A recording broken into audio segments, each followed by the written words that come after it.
Bermula dari fenomena globalisasi, yaitu maraknya konten budaya asing yang tidak tersaring di media digital menyebabkan cerita-cerita budaya lokal semakin tersisih.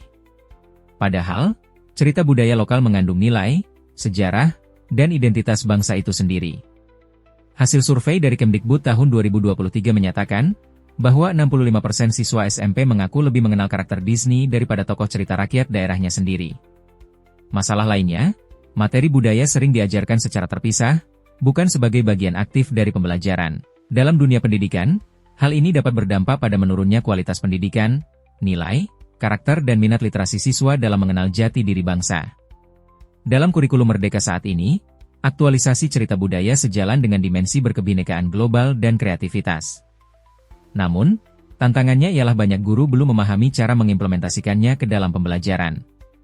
Kurangnya integrasi cerita-cerita berlatar belakang budaya dapat berdampak pada hilangnya jati diri bangsa, melemahnya nilai, karakter, dan minat literasi siswa. Oleh karena itu, diseminasi aktualisasi menulis cerita budaya menjadi salah satu peluang untuk mempertahankan itu semua melalui dunia pendidikan.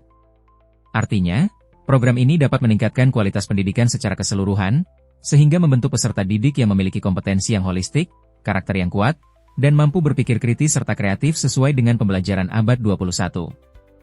Implementasi aktualisasi menulis cerita dapat diawali dengan memberikan pelatihan, pemahaman, dan panduan konkret bagi guru dalam mengajar menulis kreatif dan mengintegrasikannya ke dalam pembelajaran sesuai kurikulum yang berlaku. Sehingga dengan langkah ini, guru dapat memahami dan meneruskan implementasinya ke dalam pembelajaran yang berpusat pada siswa. Contoh pengintegrasiannya ke dalam pembelajaran berdasarkan kurikulum dapat melihat tabel berikut.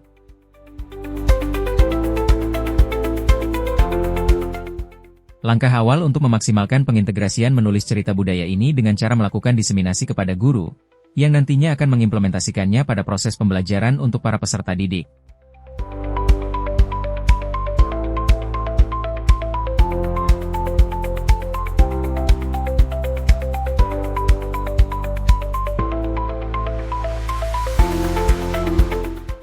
Jadi saya tahu bahwa ternyata banyak sekali budaya-budaya lokal yang bisa dijadikan sebagai sebuah cerita.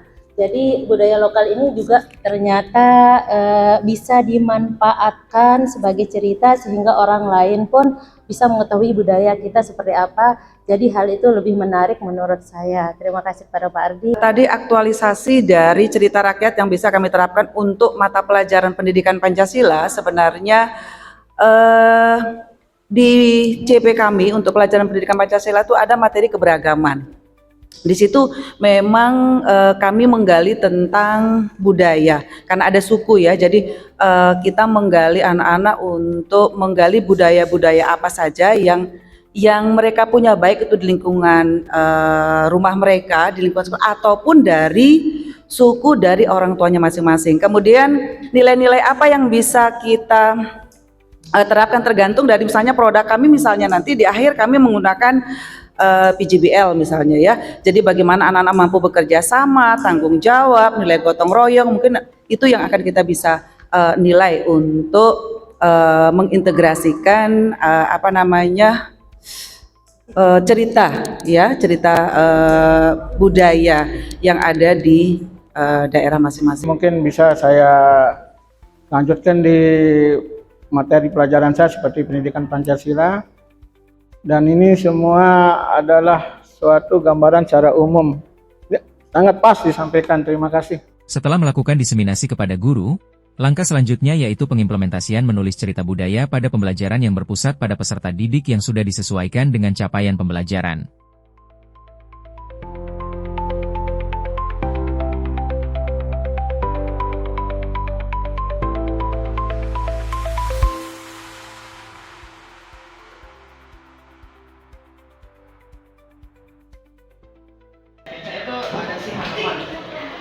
Si Hanoman itu sering mengusilin penonton, apakah dia kayak ngusil-ngusil tentang